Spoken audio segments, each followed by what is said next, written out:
If I had to put my money on any characters not making it out alive, it would be some combination of Dmac, Vic, and Claudia, with Dmac currently in the lead. Dmac has low-key always been the worst, but there's just something about him during Power Book 4 Season 3 that is hitting so much worse. He's so hard-headed, wonder where he gets that from, and he does not know when to stop or how to think outside of the streets. And that goes for a lot of people within the larger Power ecosystem, but he doesn't have to be in the life to survive. He has Tommy right there. Tommy would do anything to protect the little family he has left.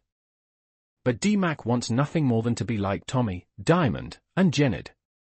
He wants to be someone who's feared and respected on the streets, and it's going to get him killed one day. Diamond and this plan to kill Dmac has been so silly from the start, because why doesn't he just do it himself? Lure him out somewhere and just kill him. There would be no witnesses, and you could literally blame it on anyone at this point, given what's happening in the streets. The elaborate plan with the 9/7s was just overly complicated for no reason, and Diamond and Jenard also continuously underestimate Dmac, who has proven that he's not very bright at times. Still, he's not going to back down from anything. He went into that ambush with all his ducks in a row and set himself up for success, and I'll give him his props for that. Things were actually going well for them until the gunfight broke out, and then you knew one of those poor guys that came in last night was going to die. But much like his uncle, he's got 9 lives, and when he walked into the basement of the barbershop, I laughed so loudly. Diamond had even convinced Jenard that killing Dmac was for the greater good, and they still couldn't make it happen. The King Kilo thing feels like it's going to hang around until he cuts ties with the coalition. Tommy does some digging and finds out that there's been a hit out on Dmac, and that Diamond's known about it the whole time. That secret is just too big to stay hidden forever. Unless Diamond tries to cover his own behind and admits to Tommy and Dmac what King Kilo wants, but leaves out the part where he was entirely on board with Dmac dying. But we have to wait for that reveal either way, and instead see how Diamond and Jenard try to explain to Tommy why they're welcoming Dmac back into CBI with open arms, and everyone failed to mention it to him. This was a cliffhanger that didn't involve someone close to death or some grand proclamation, but it was perfect in its own way. Tommy needed a wake-up call about the things that have been going on around him, and I'm more than ready to start seeing Diamond have to pick a side in things and fully commit to Tommy or let himself be manipulated by his little brother. And where does Dmac fit into everything now? All I know is that it's going to be pure cinema watching these four men lie to one another, and I can't wait. When Miguel was introduced, they kept hyping up how scary he was, and I didn't see it until I saw him with that pig. Tommy going to the Serbs sounded stupid on paper, and no part of me thinks teaming with them will work out in the long run because they're opportunistic, just like all the other gangs. But it worked here because of their shared hatred for Ortega. Leave it to Tommy to take a match to things even further by killing the man's uncle. Surely that will go over well and have no lasting fallout for him or anyone else he's associated with. Tommy going to the Serbs sounded stupid on paper, and no part of me thinks teaming with them will work out in the long run because they're opportunistic, just like all the other gangs. But it worked here because of their shared hatred for Ortega. Leave it to Tommy to take a match to things even further by killing the man's uncle. Surely that will go over well and have no lasting fallout for him or anyone else he's associated with. Mireia avoided her brother's lifestyle her whole damn life, but now she's right in the middle of it, acting incredibly naive. For Season 3 Episode 3 was one of the hours where I started to wonder if everyone is in a competition this season to see who can make the stupider decision. It's just stupid decision after stupid decision so far this season, and while it's entertaining, some of the things these people are doing doesn't quite make sense to me. But hey, sometimes you have to throw spaghetti at the wall and see if it sticks, or something like that. Tommy's always been a wild card. He could be the most intelligent guy in the room, but we've seen his emotions lead him into some dangerous situations on numerous occasions. And that's to say nothing of the fact that his narcissism often hinders him from seeing outside of his limited scope.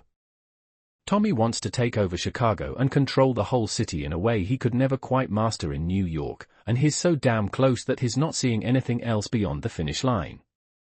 Getting to that finish line will require a lot of moving parts working in tandem, perhaps none bigger than the coalition, and his antics so far this season have done nothing to shore up those alliances. Instead, they've caused even more division amongst gangs who aren't at all interested in getting into the middle of a cartel war. Nobody wants to turn up like Chavo, and for that reason alone, gangs were dropping out of the coalition, which doesn't help Tommy at all. He and Diamond even admitted they need bodies.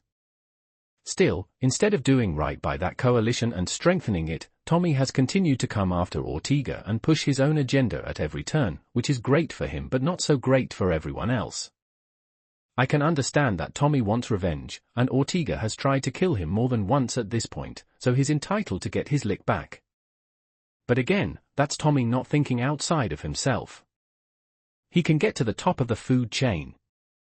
I wholeheartedly believe that. But he won't get there alone.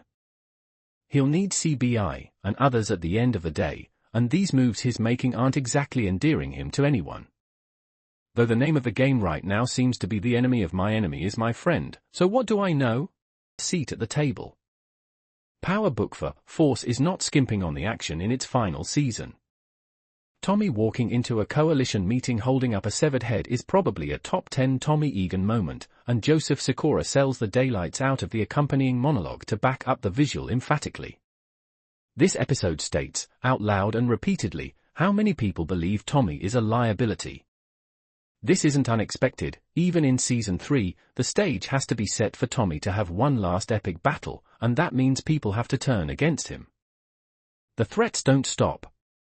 But after setting the stage and re-establishing all the rivalries in the Season 3 premiere, Episode 2 is wise to similarly remind viewers that Power Book for Force has more going for it than the drug dealing. From Tommy and Mireya, to Stacy and Bobby, to even Vic reuniting with Beth, there are emotional stakes as well and relationships that audience members can invest in. He's not willing to put his pride aside to see the merits of working with someone like Tommy earnestly. Plus, he has Shanti in his ear every 5 seconds telling him that they need to run the world, and she's pretty damn persuasive. Shanti's such an intriguing character because she's respected in the streets, but it's very clear she's stuck where she is because she's a woman. She's brilliant, manipulative, and clever, and I will keep saying it until the very last episode. Shanti, Jenard, Tommy, and Diamond teaming up would be everything. The 4 of them could easily run Chicago, but the egos and the inability to think beyond themselves would never allow it. I was skeptical about Jenard and Shanti and just what their relationship was, because it's as much business as anything else. Yes, they care about one another, but they're also heavily involved in a business relationship as much as, if not more than, a personal one. But Power Book for Force Season 3 is taking great pains to show us the softer side of their relationship, and I appreciate that because it allows us to see a different side of them and what they desire. Into the season, and Tommy's battles have fleshed out the character in ways that Power never could. In the original series, though Tommy and Ghost were partners and even operated independently at times, they were always inexorably connected.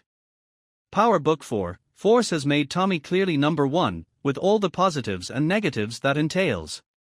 The subtle psychological shift of being professionally beholden to no one else has given him an extra edge. There's also no one to check him and he faces the full consequences of his mistakes. One aspect of Power Book 4, Force that's particularly intriguing is its exploration of Tommy's newfound family, his half-brother J.P. Gibbs, Anthony Fleming III, and nephew Dmac, Lucien Cambric. Though Dmac being JP's son isn't public knowledge yet, it's bound to come out eventually, and JP has already told Tommy that he's in a financial bind. Ghost's family was completely caught up in the game, even his true love Angela was a US attorney. JP is trying to stay on the straight and narrow as is Gloria, and Dmac's not totally in yet. Tommy can have a side of his life that has nothing to do with drugs, giving himself a balance and saving himself from making the mistakes Ghost made by being unable to keep things separated.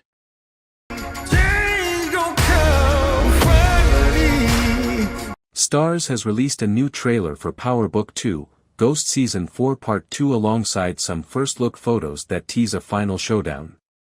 The newly released trailer sets the stakes high for emotional final episodes, emphasizing that no one is safe. Part 2 of the final season will premiere on Starz at 8 p.m. in the US on Friday, September 6th. Episodes will be available to stream on the Starz app from midnight. In the first half of Power Book 2, Ghost Season 4, unanswered high-stakes questions were uncovered and Tarek learned he is the father of Diana's baby. Part 2 will showcase the adage, like father, like son. Tarek finds himself in an eerily similar situation, just like his late father, Ghost, stuck between a rock and a hard place, with the choice to leave the game or take over, reads the official synopsis for Part 2. Entrapped by Detective Carter, the Tejada family realizes their safety is not guaranteed. Monet fiercely fights for her family to become whole again, but is it too late? Noma is working her way to the top of the food chain. Meanwhile, her daughter, Anya, gets too close to the game, forcing Noma to think twice about her actions. Dark clouds forming in the heavens over me, but I say hallelujah anyway. As they held their guns up towards each other, Monet told Tarek that she knew they both had a lot of reasons to want to take each other out, but she had a better idea. She proposed that if he give her kids a pass, she'll give him one too. Monet explained that all she cared about at the moment was making sure her family was safe, especially her grandbaby. Tarek, who is obviously still shell-shocked by the news, lowers his gun before leaving the house. That episode ends with Tarek pulling up to the party/concert Braden put together for No Lie. When they finally catch up, Braden breaks down all the logistics of how their business will run and Tarek is very impressed. When Braden is done, he asks Tarek how things went with the Tejadas. Tarek tells him that he might not drink before he gets into it and also says that needed to hit the blunt Braden was hitting at the moment. As the two sit at the bar, Tarek spots Anya. He walks up and offers to pay for her drinks as he introduces himself. She tells him that she can pay for her own drinks. Tarek responds by saying he could see that but she shouldn't have to. She loved the line and introduced herself. The episode ends with Tarek telling Anya that it's nice to meet her. That boy cold. Power Book 2, Ghost continues to dominate television screens as it approaches its mid-season finale in its final 10-episode run. This spin-off from the original Power series, which concluded in 2020, has garnered significant attention, with Season 4 attracting 6.5 million multi-platform viewers during its debut week on Starz. Michael Rainey Jr. portrays Tarek St. Patrick, the son of James St. Patrick, known as Ghost, a former drug lord and businessman. Tarek, who killed his father in the original series, now navigates a dual life as an Ivy League college student and a drug dealer. Season after season, viewers witness Tarek's attempts to earn his inheritance through education, only to be drawn deeper into a life of crime. He embodies the legacy of Ghost, version 2.0, as per the report by Radio Times. Adding to the complexity, Detective Don Carter, Michael Ealy, enters the fray, determined to bring down Tarek and his associates, including federal agent Angel Young, with ties to Paz and Angela Valdez. The impending threat forces Tarek and his loved ones into precarious situations, testing their resilience and alliances. The Starz app offers streaming for every Power franchise installment, including Power Book 2, Ghost. Fans excitedly await the dramatic finale of this spin-off, which functions as a sequel and a standalone story in the Power universe, as the series gets more intense with each new episode release. Despite the Starz show's lengthy hiatus between seasons, the third season debut does not reassure viewers of its world. The major strength and flaw of Do or Die is that it expects the audience to board the moving train again. However, it is untrue to suggest that the series is complacent. Although the Power Book 4 Season 2 finale was about 2 years ago, there isn't a comparable time jump on screen. If you haven't watched the finale again, you'll be a little confused at first because details about who is where and who is having issues with whom are revealed quickly. Having said that, there are plenty of memorable moments across the hour, and they start early. It's not Tommy Egan who gets the first jaw-dropping scene, it's his girlfriend Mireya Garcia, still portrayed with a ton of ferocity, also recognizable from her scene-stealing role as Anna Avalos on Chicago PD. Mireya begins Season 3 in a heated argument with her brother Miguel about Tommy, threatening to kill Miguel and then herself. It's a chilling start to the season to see her with a gun under her chin. And in true power fashion, that's just the first act of potential violence.